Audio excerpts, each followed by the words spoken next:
I am Shina Matsura. I myself have a great interest in fashion. In addition, I am Japanese and was wondering how Japanese fashion changed over the course of Japanese history. To unveil the answer, I visited Asakusa, Ginza, Harajuku, Nihonbashi, Ochanomizu, Shibuya, Shinjuku, and some other districts in Tokyo. First, I divided my search for my answer into 3 separate parts. The traditional Japanese fashion, called wafuku, Western and Japanese influences on clothes, and Japanese trends and subcultures.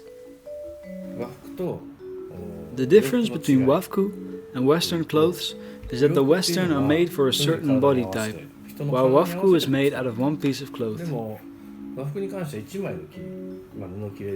Therefore, it matters less with kimonos which size someone has. Most of the time, every body type can wear it. So Western clothes actually choose a person, while wafuku does not choose any person at all. Asakusa was the place where I needed to be to get in touch with the traditional side of Japanese clothes. Asakusa is considered one of the most old districts of Tokyo, where a lot of craftsmen gather. In the past, it was the entertainment district for general people, but now Asakusa attracts many tourists with its Kaminarimon and its old Tokyo atmosphere. Not far from Asakusa, there is a district called Nihonbashi. There I visited the museum and manufacturer Sankatsu, which has been in operation for 120 years. I there got the chance to speak with Mr. Shimizu, who has been specialized in the production of yukatas for about 63 years. The unique yukata of each era from Meiji to the present are displayed. A simple explanation of the dyeing technique, Jusen, pour dyeing, which is still used in Sankatsu for making its yukatas today, is provided while you observe the dyeing tools. You can closely observe the dye works of the deceased national treasure Kotaro Shimizu.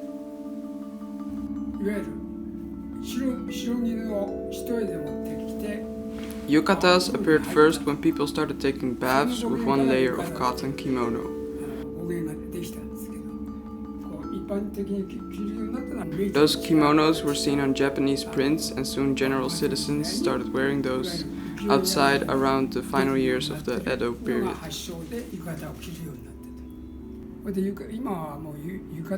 Now we only wear yukatas to fireworks and festivals in Japan. We only have a few other opportunities to wear yukatas. In the Edo period, we wore yukatas all year. In winter, we would wear old yukatas under new yukatas or wear kimonos with backing. If those yukatas and kimonos became old, we would use them as pajamas, because clothes were quite valuable and expensive at the time.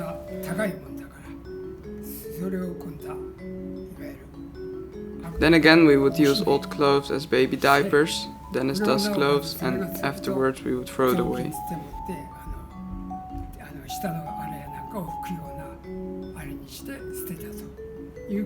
In the Edo period, Japan would treat clothes preciously.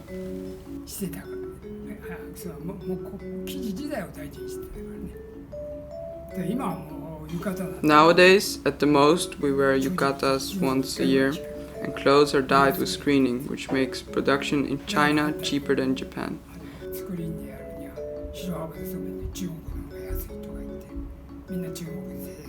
Which causes manufacturers to buy their yukatas and kimonos in China and sell them in Japan.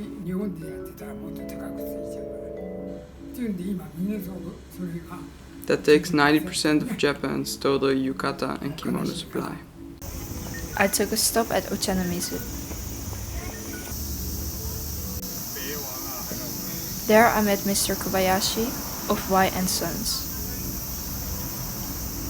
a specialty store which sells tailored kimonos with a modern twist. I asked Mr. Kobayashi some questions about the kimono in modern Japan.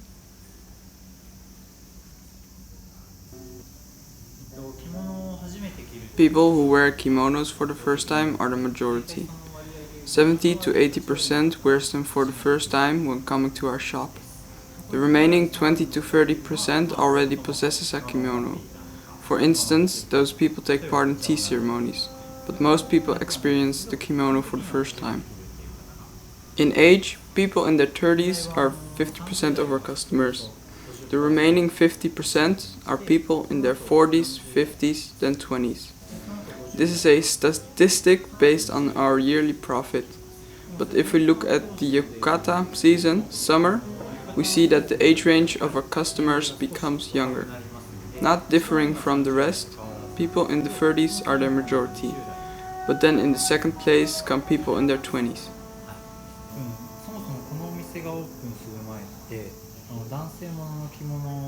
In the first place, before this shop opened, there were not a lot of shops that produced male kimonos.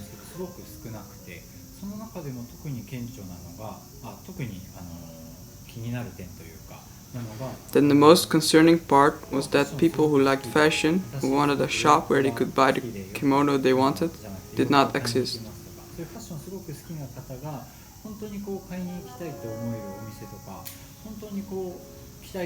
That was our starting point. So for people who wanted to dress themselves fashionably and adore fashion, we produce products that our customers can find genuinely cool. That is our main goal.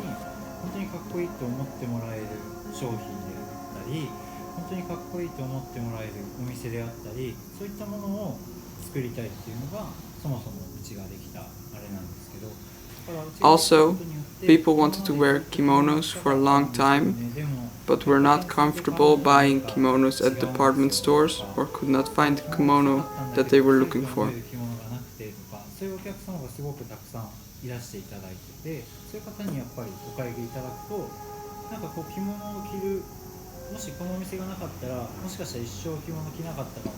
When customers feel that they maybe wouldn't even have worn kimonos if we did not exist, we as a shop feel content with making new people wear kimonos. We see a rise in men who wear kimonos. It is said that kimonos have not changed in 100 years. So in general, kimonos do not have very extreme trends like Western clothing. The form of the kimono has not changed much, but if we look back in history, are the kimonos of the Edo period the same as the kimonos now? Of course not. There are no yearly trends, but there are some mild trends here and there. The most recent boom is that both female and male choose a plain colored kimono to combine the flow of Western clothes. I think we can call that a trend now.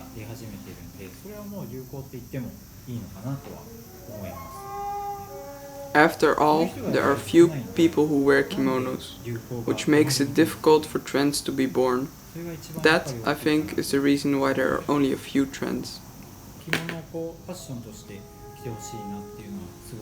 I hope that people will wear kimonos for fashion.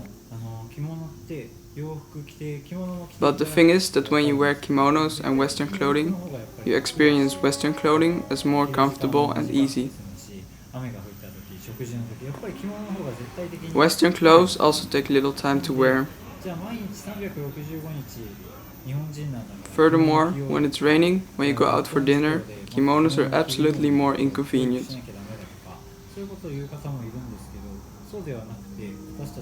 Some people think that as a Japanese citizen, you should wear the kimono 365 days a year and have to learn the traditional ways of the kimono. What we suggest is that the kimonos are not common in our daily life. It is something that enriches our life by wearing it occasionally. My next stop was the 6th district, Ginza.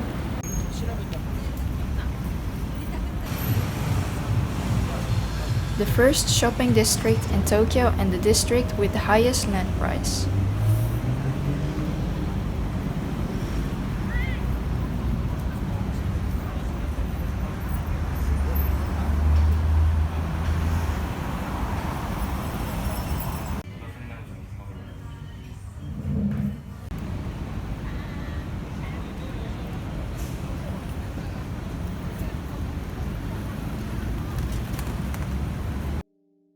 I spoke with Mr. Katsuhisa of Echigoya, a silk and cotton kimono shop founded in 1755.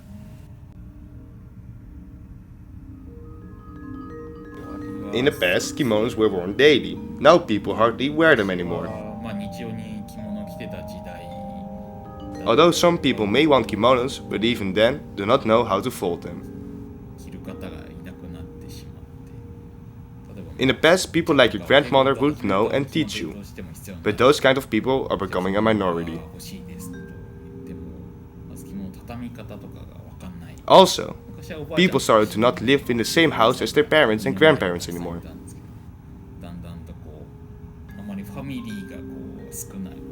Japanese families became small.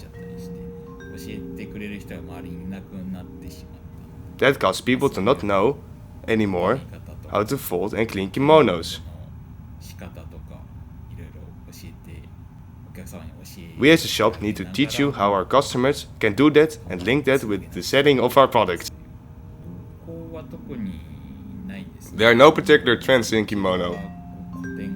We use patterns from the Edo period. So we do not really have trends. But the colors we may vary.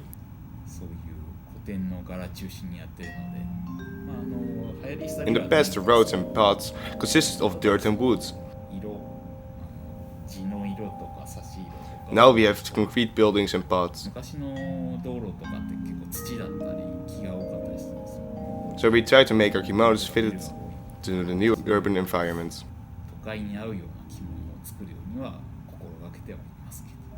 The kimonos are Japan's clothing, so I wanted to keep existing.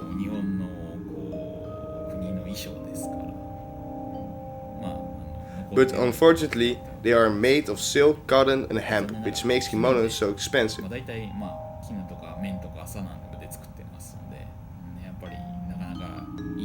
I want younger people to wear kimonos, as we see at firework festivals. With that kind of feeling, I hope that the amount of people who wear kimonos will increase. It is said that in the Edo period most Japanese culture had developed. Japan was an isolated country for almost 230 years, and that meant that the trade between Japan and foreign countries was not possible. Some people would even compare Japan with the Galapagos Islands. Therefore, Japanese culture had grown without being affected by other cultures. There were no Western clothes. The citizens of Japan wore kimonos.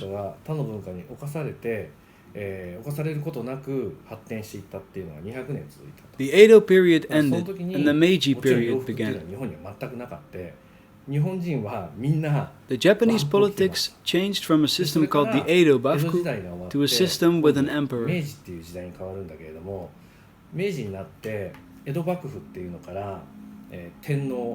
The emperor started to involve Western culture in Japan. It gradually became accepted to wear Western clothes.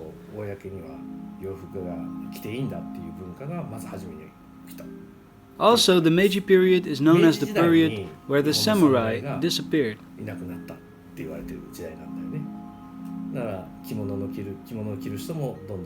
The amount of people wearing kimonos decreased.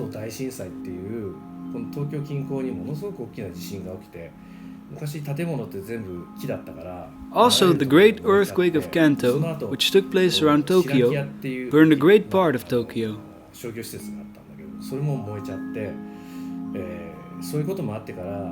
And after all that, people started realizing that Western clothes were more functional than kimonos for fleeing from a situation like earthquakes.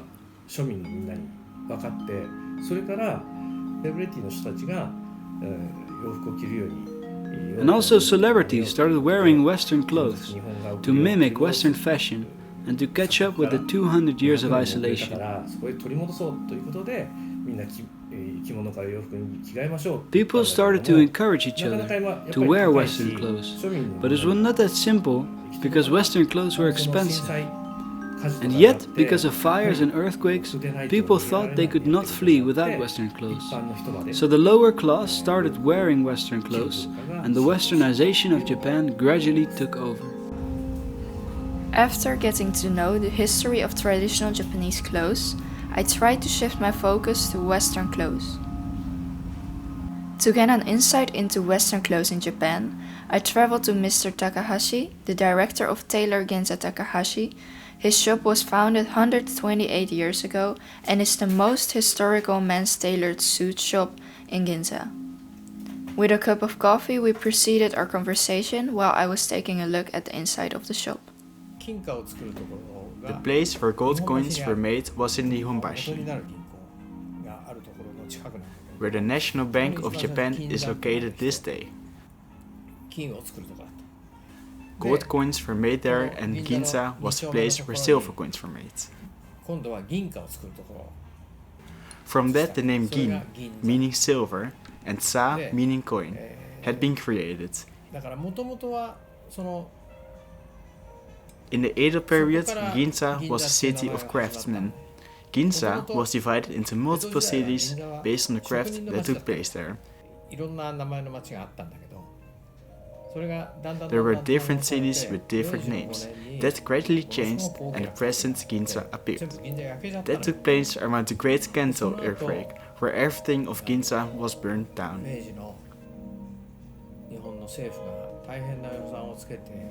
After the Meiji, Japanese government used a big budget to establish non-flammable buildings made out of brick. That was the start of present Ginza.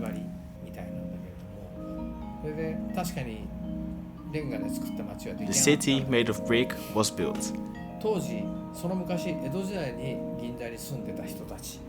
But the people who lived in Ginza in the Edo period before the earthquake could not come back, because everything was burned down. The city made of brick was built. Only half of the population in Ginza came back. Then a lot of vacant houses were left.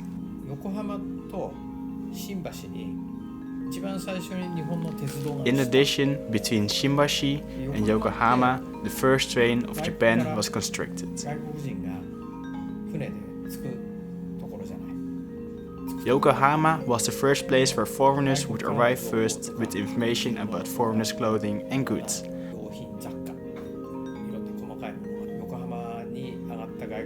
A bit further was this place called Tugichi, where was an area where only foreigners would live.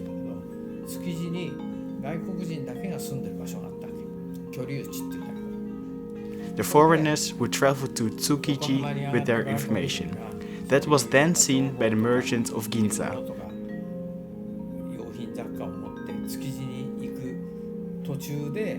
Who sold those foreign goods to Japanese consumers.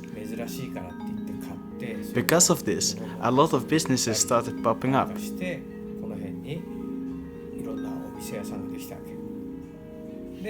Information arrived so fast in Ginza that Ginza started to develop.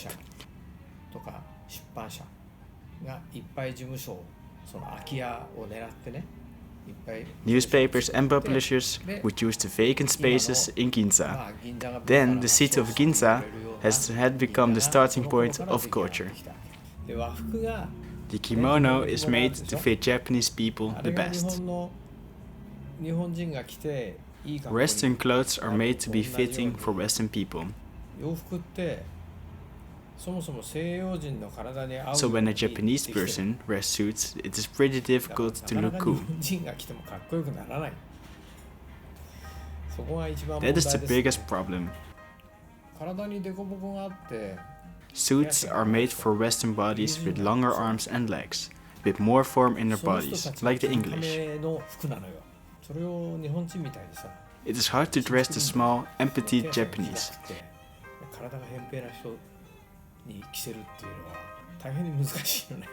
It's easy to let them put it on, but it's not easy to make it suitable. Our products have no trends. Not like Armani, Hermes or Gucci. They're ready-to-wear clothes which have different trends. The suits that we make do not differ from the suits that we made a decade ago and will not differ from the suits that we will make from a decade from now. The suits that we make have not changed.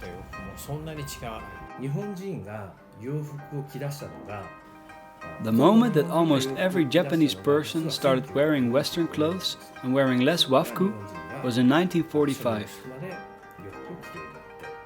In the Pacific War, people were poor and people started wearing distribution clothes. For men, national clothing, also known as military clothing, and for women, the monpe, a Japanese-like clothing with cuffed cuffs for easy movement. After the war had ended, westernization increased even more.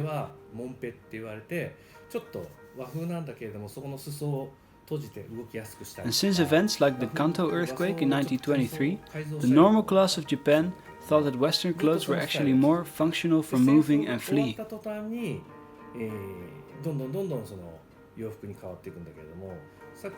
What that means is that people thought about Western clothing to be more compatible, even before the wars, and were wearing Western clothes already.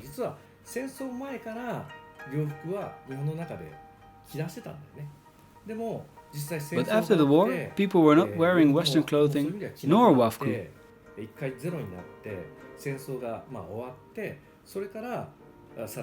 Even more information about foreign countries entered the country.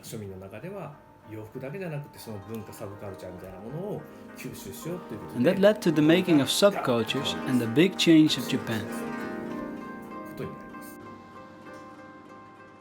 I took a walk around the Meiji Jingu station and the Takeshita Street in Harajuku. Around the district Harajuku, the center of teen fashion and subcultures. To get a look on how people nowadays think about fashion, I interviewed people on the streets, in restaurants, in shops, and at the Bunka University in Shinjuku. I asked 2 questions.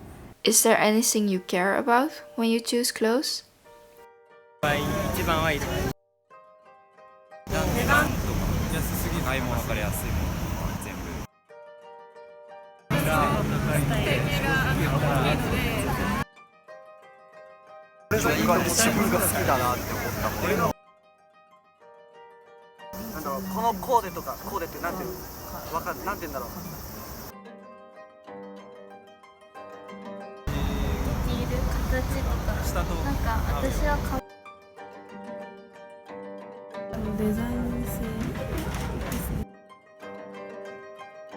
And what are clothes for you?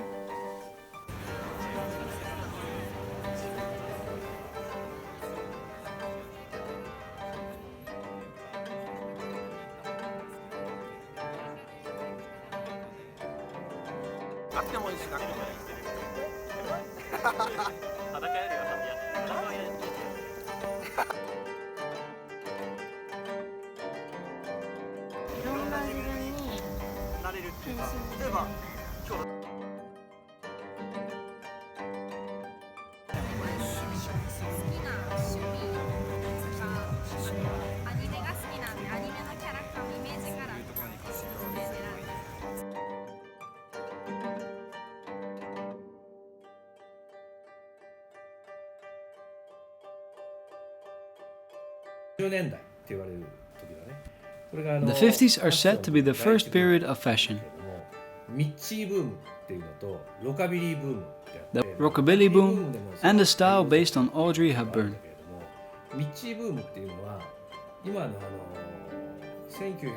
Multiple movements took place. The first being the Michi boom, named after Michiko.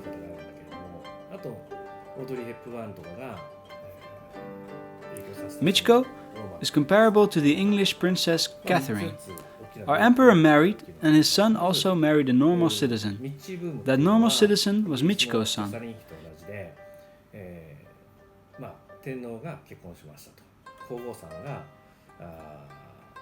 She often played tennis and wore tennis clothes.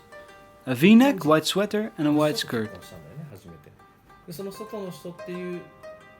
She was relatively neatly dressed. This is comparable to Queen Catherine's fashion becoming trendy now.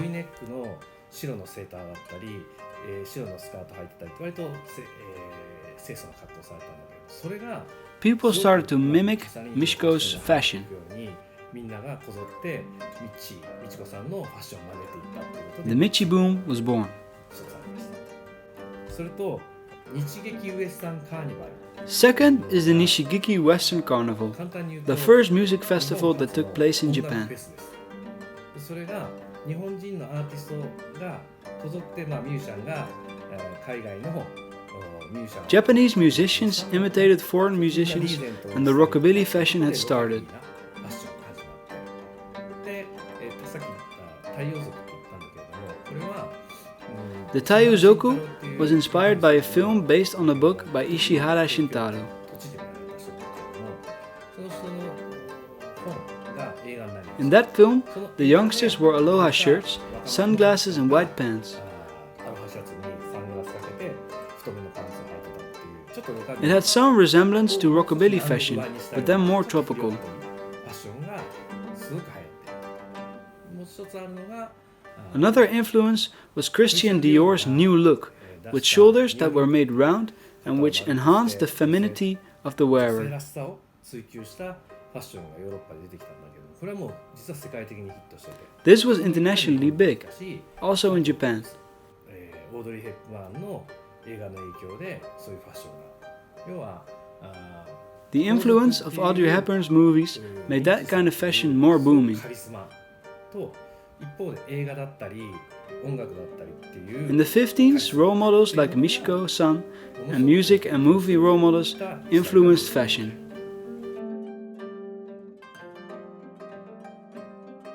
60年代は、戦争も In the 60s, wars had ended.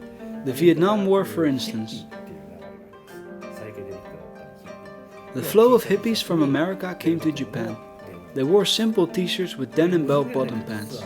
ジーンズの時代と日本で言われてるんだけども、ジーンズっていう The 60s are said to be the decade of denim. Jeans were functional, so people started wearing jeans. 一方でやっぱりビートルズ音楽ですよね。これ音楽のカリスマなんだけれども、モッズウェア And besides, there were the Beatles. They were music role models. Their tight suits and mushroom cuts inspired the Japanese people, while the music was also mimicked. それをみんなやっぱりこぞって真似て、また音楽も真似て。 Another influence, which is pretty unique for Japan, was the Ivy 日 fashion. 本が独特なんだけれども、アイビーファッション、これ今も実は根強くあるんだけれども。 To this day, still prominent in Japan. It is a fashion style that cannot be excluded when talking about Japanese fashion. What happened was that this business called the Van Jacket went to America to make prints on jackets for the Ivy League, which had its own American university football team. そこが T シャツみたいにプリントしたりっていうその学生スタイルが That student style was thought to be cool, so Van Jacket took that culture to Japan and introduced Japan to this university style. それがどんどんこう広がっていったのがThe Ivy fashion escalated and spread in the 60s, went on till the 70s. そんな時代です。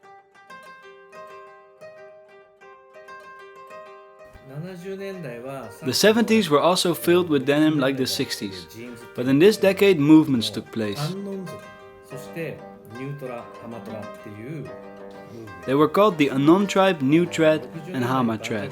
アメリカの学生の文化を取り入れました。でそれで、IB In the 60s, the student style and the Ivy fashion took place in Japan.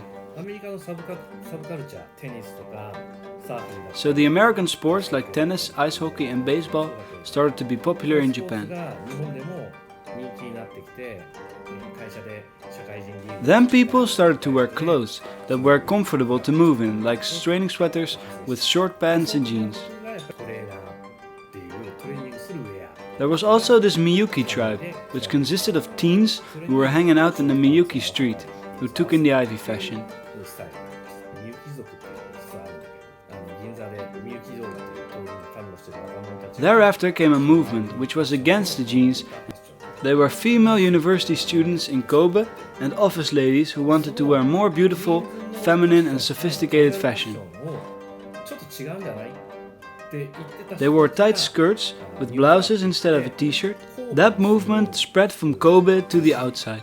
大生とか、OL さんたちがもう少しきれいめなファッションで行きたい女性らしい。 As a reaction to this, a new movement was born called Hama Trend, the Hama of Yokohama. ブラウスを合わせてみたい。T シャツじゃなくてブラウスを合わせてみたい。でもその The office ladies and female university students started carrying local brands like Kitamura's bag. A different from a new trend, and a bit more childish look appeared. ハマトラっていう言葉があって、これはニュートラが神戸だったらその後ハマトラって言って横浜の浜なんだけども、 New Tread and Hama Tread went hand in hand with the Anon and Nonon fashion magazines.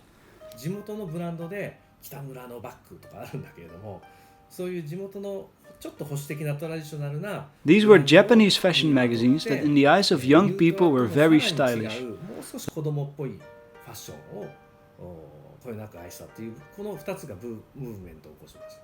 その裏にはアンアン The magazines did specials on the new Tread and Hama Tread trend. 長きにわたって、創刊されるんだけれども、そのアンアンノンノンっていうファッション雑誌がすごくおしゃれ。 So people started carrying those magazines with them on the street. That was fashionable. みんながアンアンとかノンノンの雑誌をこう抱えて街を歩くのがすごくおしゃれって言われた。That was in the 70s. 80年代はまあ戦争終わってだいぶ経って The wars were long gone and the economy of Japan had grown rapidly. This period was called the bubble. The cities were active 24/7 as if it was day all the time. I also experienced the bubble. 日中のように騒ぎ立ててるような時代で、僕もそれは経験しているんだけれども、 To consume expensive alcohol and wear expensive clothes like brands was normal. みんなこぞって買い漁った時代、要は経済 The economy was prosperous. なんですね。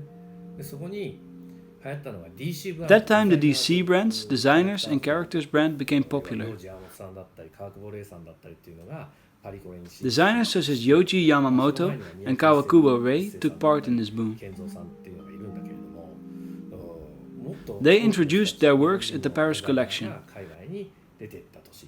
Before that, there were also designers like Miyake Issei and Kenzo, but this decade, more Japanese designers went abroad. 名前を使ったブランドが世の中を席巻しました。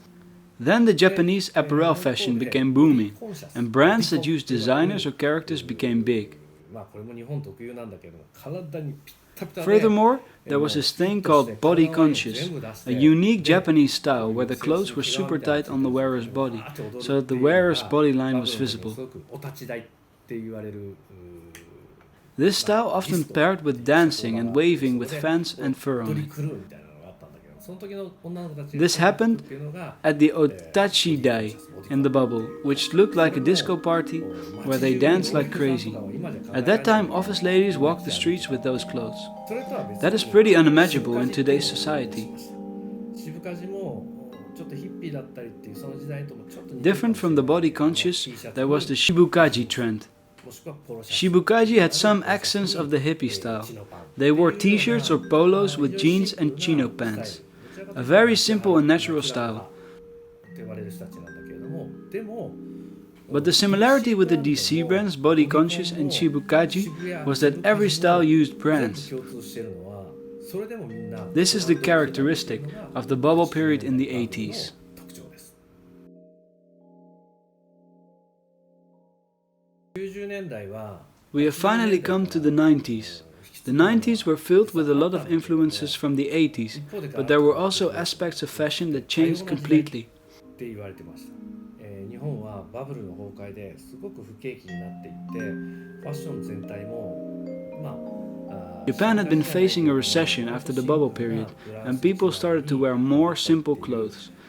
割とその着飾る服からシンプルな服にあまり贅沢をしないっていう時代 The vision at that time was not to wear luxury 他に clothes. 広がりました。一方で、先ほど渋カジって言った清楚系って言ってたんですけれども、この渋カジに対して小ギャルっていう文化が突然 Meanwhile, 出てくる。 the upcoming 109 of an opposite style of the Shibukaji became popular. This was the Kogyaru style. a style which was kind of founded by the opening of the 109 building, a building where consumers could buy cheap clothes for young people and fast fashion. 勉強したっていう話も噂ではあったりするんだけれども、要は安いけどデザインがすごくいろんなデザインがあるっていうことで、コギャルの特徴はバブルよりもう少し The clothes were cheap, but there was a diversity of design. The characteristic of the Kogyaru was that it was a bit more concentrated on the excessive part of the body-conscious style and suntanning your face black, which they called ganguro or gonguro. On that face they would paint the area around their eyes white and put a lot of makeup on their lips. オタクとか今でいうメイドとかっていう日本のサブカルチャーの言葉があるけれども、もしかしたらコギャルとかガングロゴングロっていう人たちが日本のサブカルチャーを世界に発信した第一人者なのかなって僕は思ってます。The otaku and maid culture of today's Japan might not be the first that brought Japanese subculture to the outside world. It might be the ganguro or gonguro that launched the Japanese fashion subculture to the outside world. Not like the DC brands, but more street fashion wise. って言われるコギャルの人たちが発信なのかなっていうようなスタイルがあります。で、一方で、アメリカでいうとヒップホップとか Also, the hip hop, grunge, and skater culture, American influence like music and street culture, were important to Japan. そういうアメリカのストリート系、音楽系から来てるファッションっていうのも同時に日本にこの時代に入ってきましたと。ですけど、ランディ MC、ビースティボーイズみたいな音楽とともにそこで The clothes that artists like Run DMC and Beastie Boys wore in their music videos became stylish. 新アディダスのトレーニングウェアみたいなものを着てる。だから今まで体育の授業で着てたような服がタウンウェアとして着出したり。For instance, the full body Adidas tracking suit style. なんていうのかな、ストリートファッションもあって、バブル崩壊があって、みんな贅沢はしない清楚にしようよっていう部分もあり。So clothes that everyone would wear to the gym were now worn in the streets. This street fashion, the ganguro style, the recession and the vision of not wearing luxury clothes made the 90s so diverse.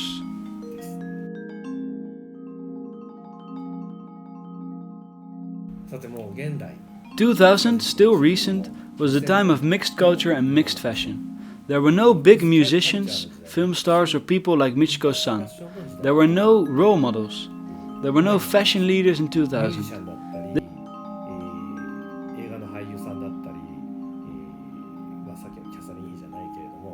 This caused people to think about what would fit them personally.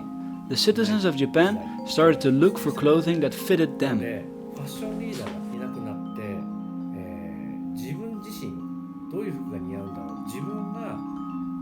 For instance, there were those models called Dokusha models.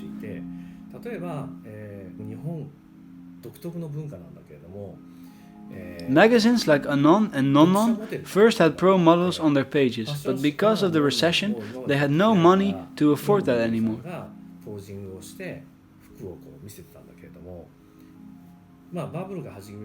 So what they did was scout ordinary people who were fans of the magazines.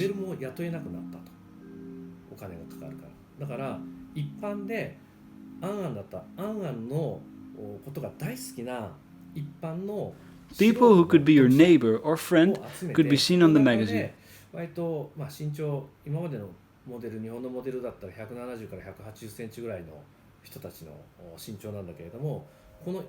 This was also because there were no role models and people started to arrange clothing themselves.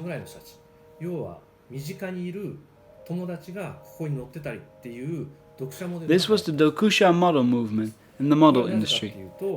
カリスマがいなくなったから、もう少し等身大でファッションを楽しむ時代になって自分でアレンジしていく時代になったんで、モデルの世界でもそんな Because people started arranging clothes themselves, people started to feel like stylists themselves. アレンジするから、自分がスタイリストみたいになった人たちが多いんで、ロックファッションとフォークロアとか What they did was mixing styles like rock fashion and folklore fashion.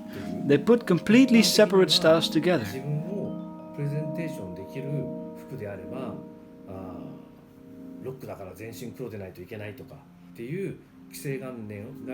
By doing so, they broke the norm of styles. They did not wear all black anymore just because they were rock fashion.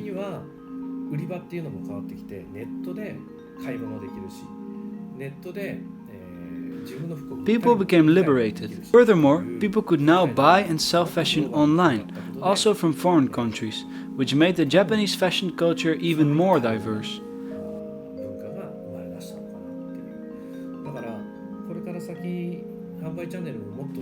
I myself think that there will be more markets popping up, but for instance, when a role model becomes more popular, people don't copy the person, but they make it their own. I think the future will become such an era.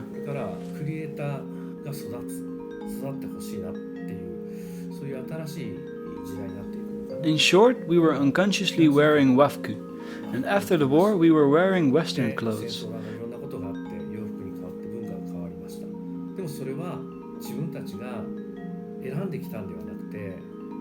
This was not something that we ourselves chose to do.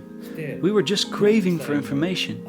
We were wondering about how we should wear clothes and what kind of fashion leaders there were. We were not thinking about how we could wear clothes, but we were controlled by fashion rules.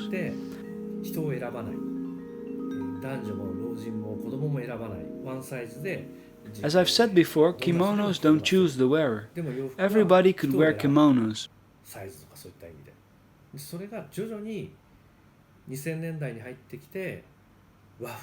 But Western clothes choose the wearer. And gradually, since the 2000s, Western clothes became as free as wearing as the wafku.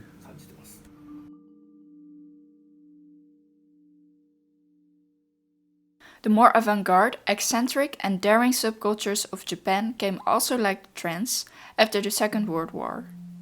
After the war, there was a generation which could remember the past still clearly. They were hardworking and had conservative norms of Orthodox Japan. The children of that generation were in contrast to their parents hedonistic and individualistic. That caused the rise of countercultures and subcultures. When the bubble period of Japan began, people started not saving but started spending money. They could indulge themselves outside of work. The rise of media, such as music and movies, also brought great inspiration for the subcultures. When the economic recession took place in Japan, consumers started wearing affordable street fashion. Work and society was so exhausting that people began to use fashion as an escape exit. There were no role models, there was internet and the wearer him and herself. I think that Japanese subcultures are evaluated by foreign countries.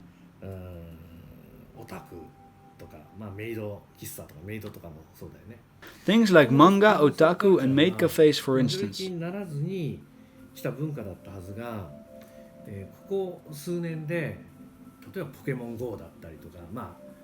Originally, the Japanese subculture was a culture that existed without becoming major.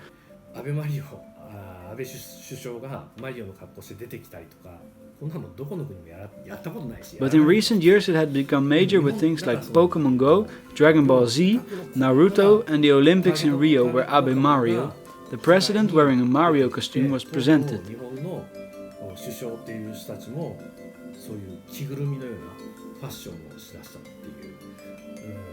Because it is Japan, something that was only for insiders such as otakus, Japanese geeks, was launched to the outside and finally had reached people like the president. The exit of subcultures has become big, because of an increase in platforms like the internet and YouTube, where people can express themselves. People who were called an otaku can now be evaluated. I am convinced that in 2020, the year of the next Olympics, there will be a culture more prominent, more evaluated, and more bigger than the contemporary Japanese subculture in the future.